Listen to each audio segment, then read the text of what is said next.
लकड़हारे लकड़ियां काट कर लौट रहे थे, तभी उनको किसी के रोने की आवाज आती है और आवाज का पीछा करते हुए एक रहस्यमय खूबसूरत जगह में पहुंच जाते हैं, जो सोने से भरी हुई थी। हर तरफ सिर्फ सोना ही सोना था। अरे बाप रे बाप, ए दीपक, आवाज तो यहीं से आ रही थी, फिर गायब कहाँ हो गई? और ये तो देख, इतना सारा खजाना, ये तो पूरी जगह सोने की है। रे बाप, अपनी तो किस्मत जाग गई रे दीपक। देख तो। हाँ भाई हाँ, अरे वाह वाह वाह वाह वाह वाह, ये कितनी हसीन दुनिया है हमारी। अरे अब तो गांव में सारे लोगों को चिढ़ाऊंगा। जिसने भी मेरी बेइज्जती की है ना, उन सब की अकल ठिकाने लगाऊंगा। अरे भैया, कल बाद में ठिकाने लगाना, पहले सोना तो समेटो, जल्दी जल्दी भर ले भाई। अरे रे रे रे रे, मैं तो सोने से ही अपना घर बनवा लूंगा। जैसे ही उन्होंने सोने को छुआ, अचानक से वो सोने की जगह एक जंगल में बदल गई, जहाँ 11 सोने की रहस्यमय मूर्तियां थी। सारी मूर्तियां जोर जोर से हंस रही थी।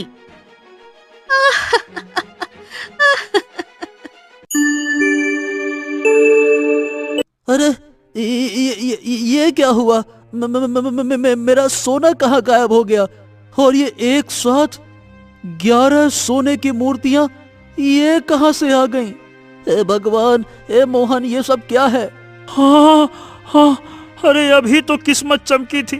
अरे फिर से गरीबी देखनी पड़ेगी क्या?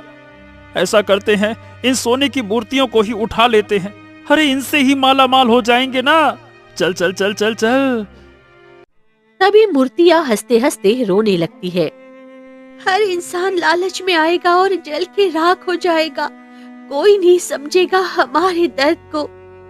तुमने लालच किया, उसी का फल मिलेगा तुमको। ये देख मोहन और दीपक के होश ही उड़ जाते हैं कि आखिर मूर्तियां बोल कैसे सकती है। और तभी कुछ ऐसा हुआ जिससे दीपक और मोहन के होश ही उड़ गए। दया करो, मुझे जाने दो, मुझे मत मारो, मत मारो।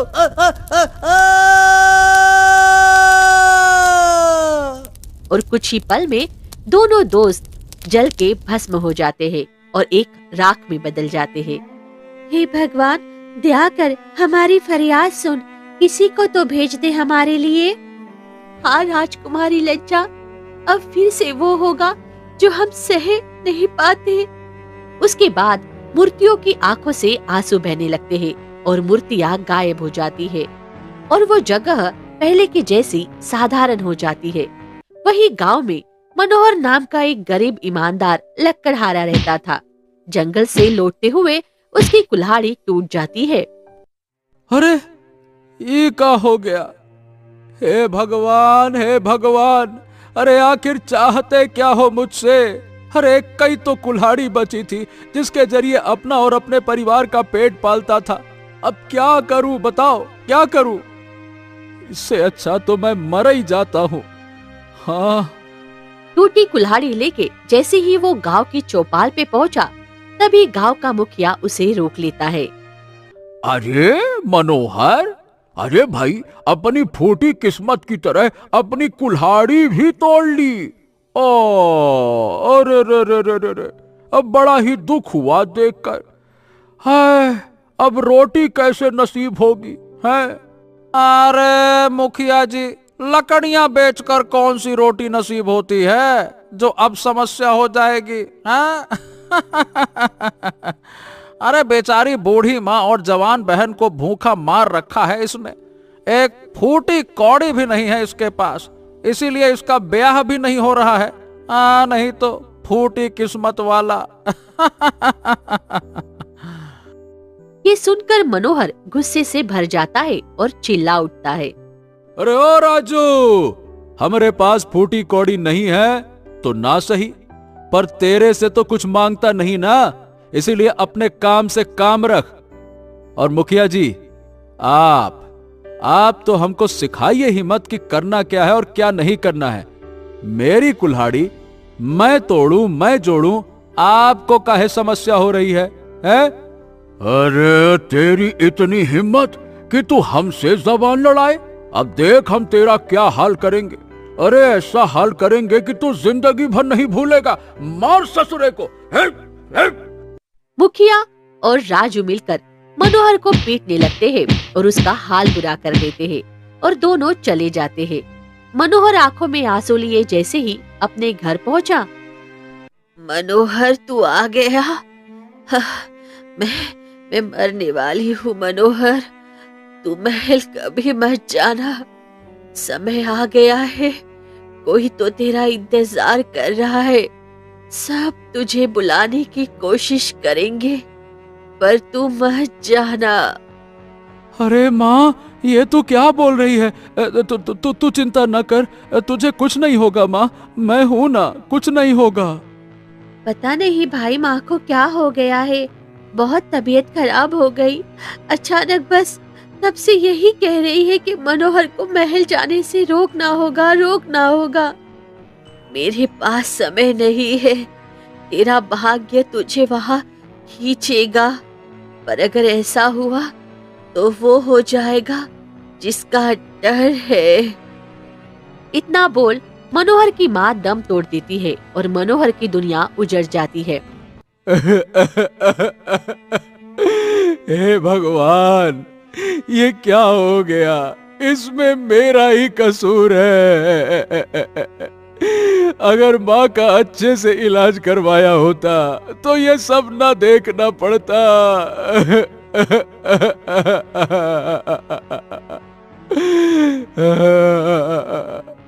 उसे कुछ समझ नहीं आ रहा था कि मरते समय उसकी माँ ने उसे महल से दूर रहने को क्यों कहा।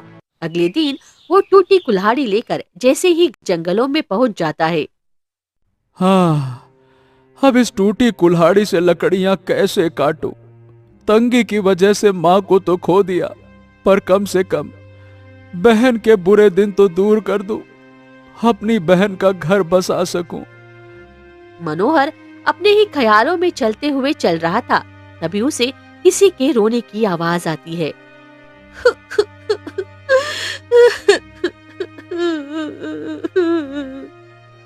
अरे बाप रे, ये किसकी आवाज आ रही है?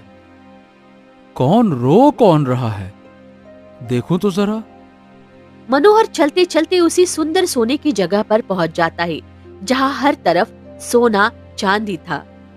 हे भगवान, ये सब क्या है? सोने की दुनिया?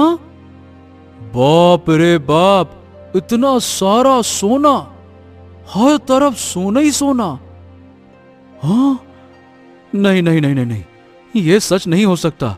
ये जरूर मेरी आंखों का भ्रम है।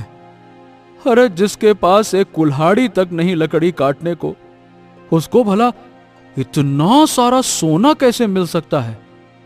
जरूर कोई मेरी आंखों का भ्रम है। एक काम करता हूं, यहां से चला जाता हूं, वरना मैं पागल हो जाऊंगा। ऐसे कैसे हो सकता है? नहीं, चलो भाई। जैसे ही मनोहर जाने लगा, अचानक वो दुनिया एक जंगल में बदल गई और खजाने की जगह वहाँ सोने की 11 मूर्तियां थी। रुक जाओ ए ईमानदार लकड़हारे। मनोहर रुक जाता है और वो सब देखकर उसके होश ही उड़ जाते हैं। अरे ये क्या? इतनी सारी सोने की मूर्तियां और खजाना भी गायब हो गया। और ये आवाज कहां से आई? हम 3 राजकुमारियां हैं।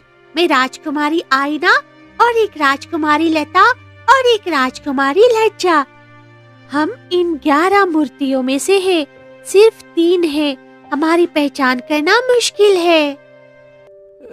लेकिन तुम लोग मूर्तियां कैसे बन गई और क्यों? इसका रहस्य क्या है?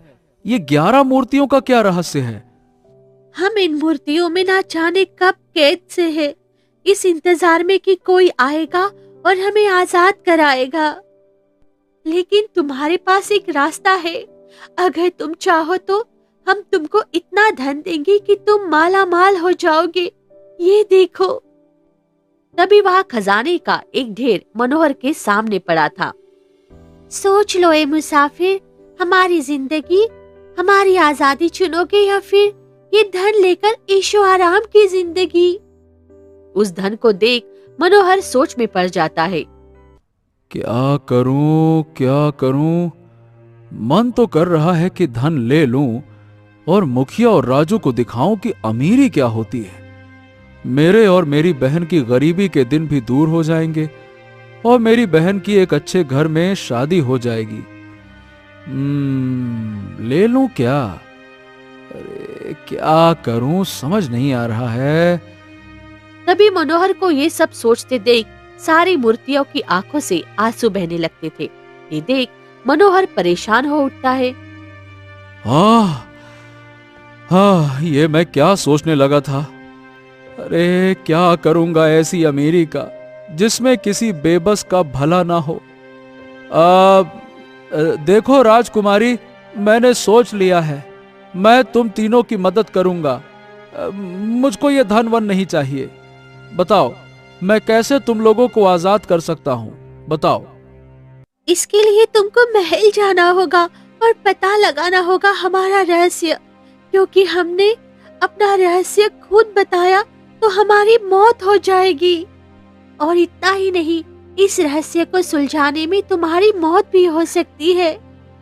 और ध्यान रहे, तुम किसी से नहीं पूछोगे हमारा रहस्य और तुमको महल में एक बहरूपिया के रूप में जाना होगा, वरना तुम पकड़े जाओगे। हाँ ठीक है, मैं जरूर जाऊंगा।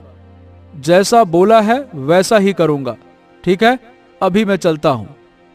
मनोहर महल की तरफ चलने लगता है और महल के दरवाजे के पास पहुंच जाता है। माँ ने तो मना किया था महल आने को, पर मेरा भाग्य देखो मुझे यहाँ ले आया। खैर मजबूरी है, जाना पड़ेगा।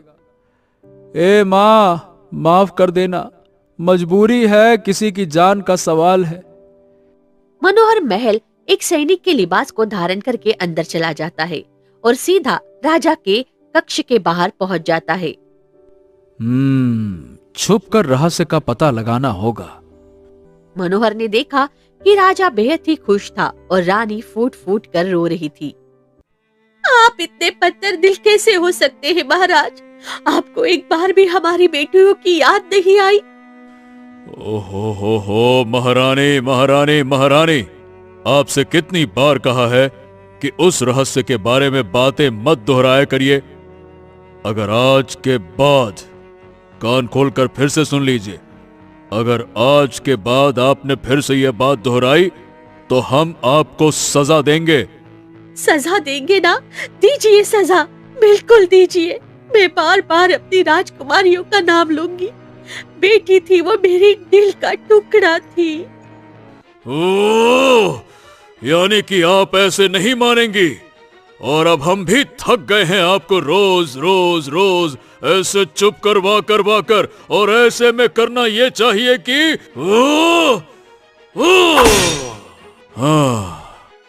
इतना बोल राजा रानी की गर्दन धड़ से अलग कर देता है और रानी की मृत्यु हो जाती है।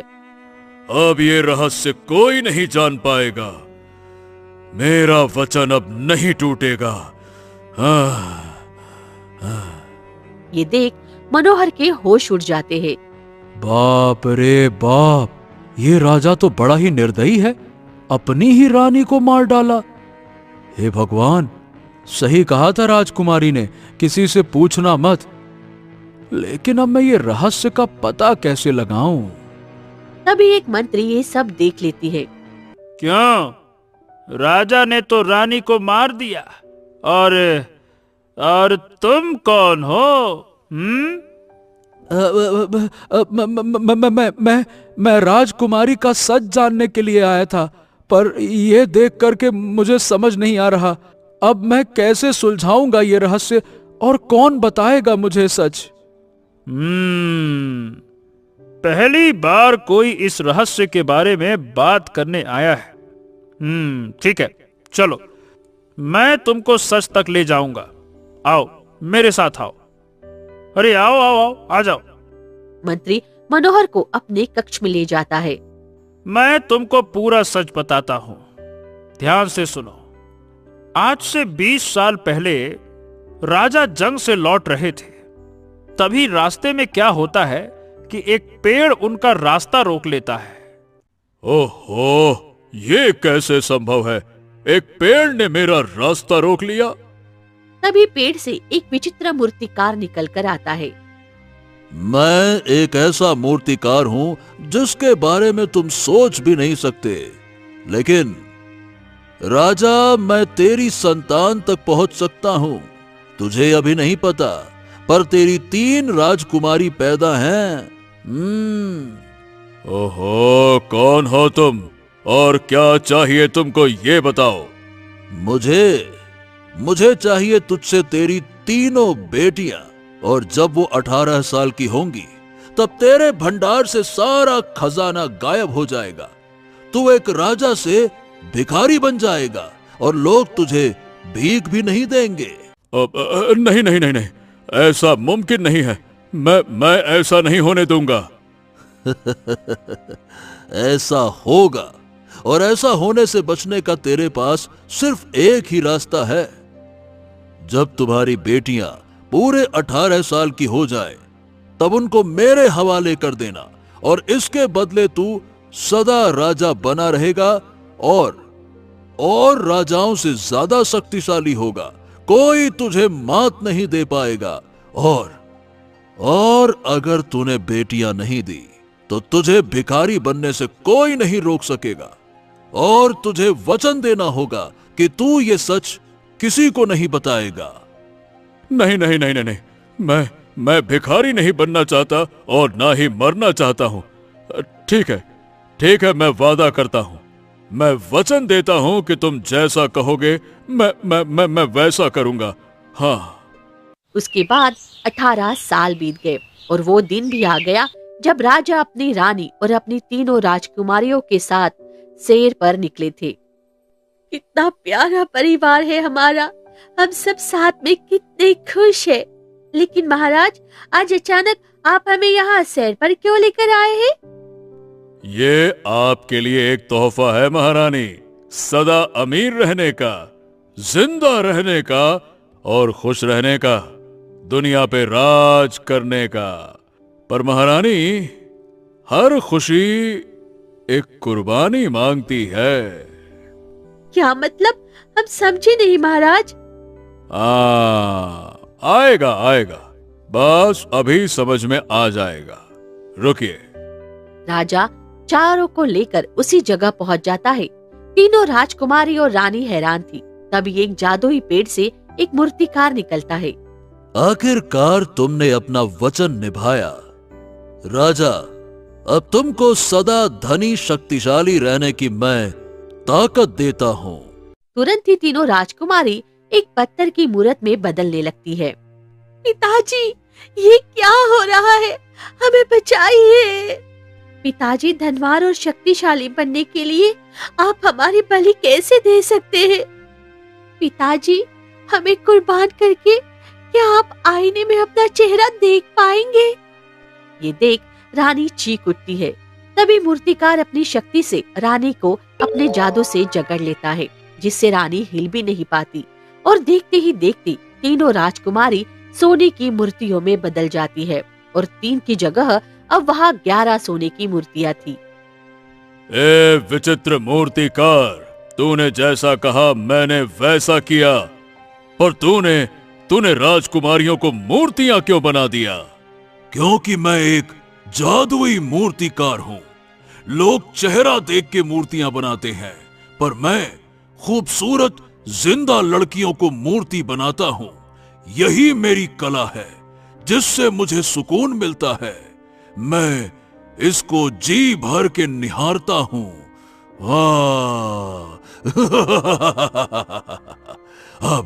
अब तेरी बेटियां कभी आजाद नहीं होंगी, और अगर तूने किसी को भी सच बताया तो राजकुमारियां मर जाएंगी। और अगर कोई इनको आजाद करवाना चाहेगा तो उसको खुद मरना होगा, अन्यथा कोई इनके पास लालच में आएगा और ये मुसाफिरों के लिए भ्रम बन जाएंगी।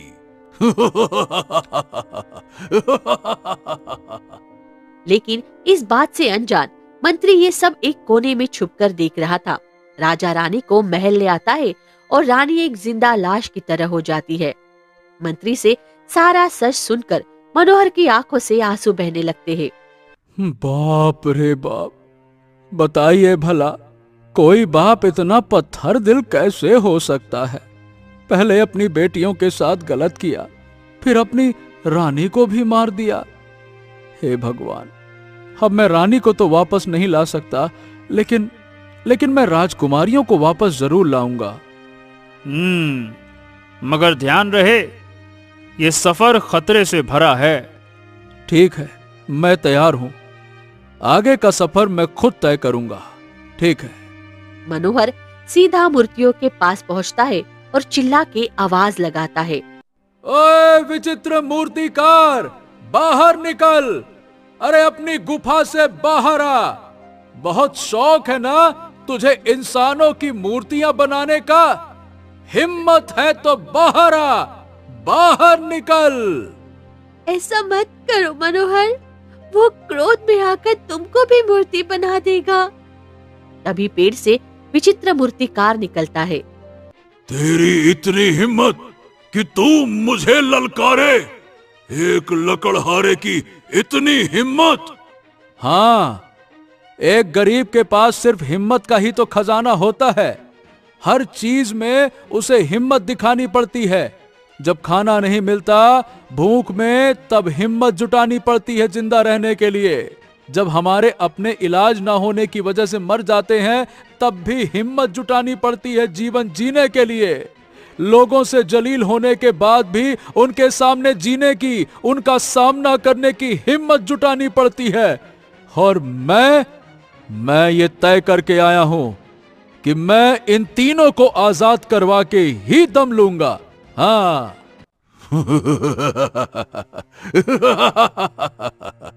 बड़े बड़े भाषण दे रहा है तू। ठीक है, तेरी हिम्मत मुझे पसंद आई। चल, एक मौका देता हूं। बोल, तुझे ढेर सारा धन देता हूं, उसे ले जा और चला जा। मैं एक ईमानदार लकड़हारा हूं, लालच मेरे खून में नहीं है। अगर मौका देना है तो राजकुमारियों को आजाद करने का मौका दो। ठीक है, फिर इन 11 मूर्तियों में किसी एक मूर्ति को चुनो। अगर तुमने सही मूर्ति को चुना तो तीनों राजकुमारी इंसान बन जाएंगी, और अगर गलत मूर्ति को चुना तो राजकुमारी हमेशा के लिए मर जाएगी और तुम भी एक मूर्ति में बदल जाओगे। बोलो। मनोहर एक गहरी सांस लेता है और मूर्तियों को गौर से देखता है, जिसमें 3 मूर्तियों की आंखें हल्की सी नम थी और बाकी की मूर्ति साधारण थी। मनोहर एक मूर्ति को छूता है और तुरंत एक तीनों राजकुमारियां ठीक हो जाती है। मैं ठीक हो गई, मैं सच में ठीक हो गई, मैं फिर से इंसान बन गई। हाँ, भगवान ने मनोहर को हमारे लिए फरिश्ता बनकर भेजा है। लेकिन मनोहर है कहाँ? ये सुनकर विचित्र मूर्तिकार जोर जोर से हंसने लगता है।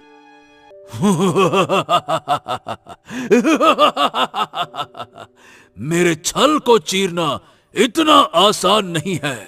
तुमने तीनों को तो सही कर दिया, बाकी की मूर्तियां भी गायब हो गईं, लेकिन मनोहर खुद मूर्ति बन गया।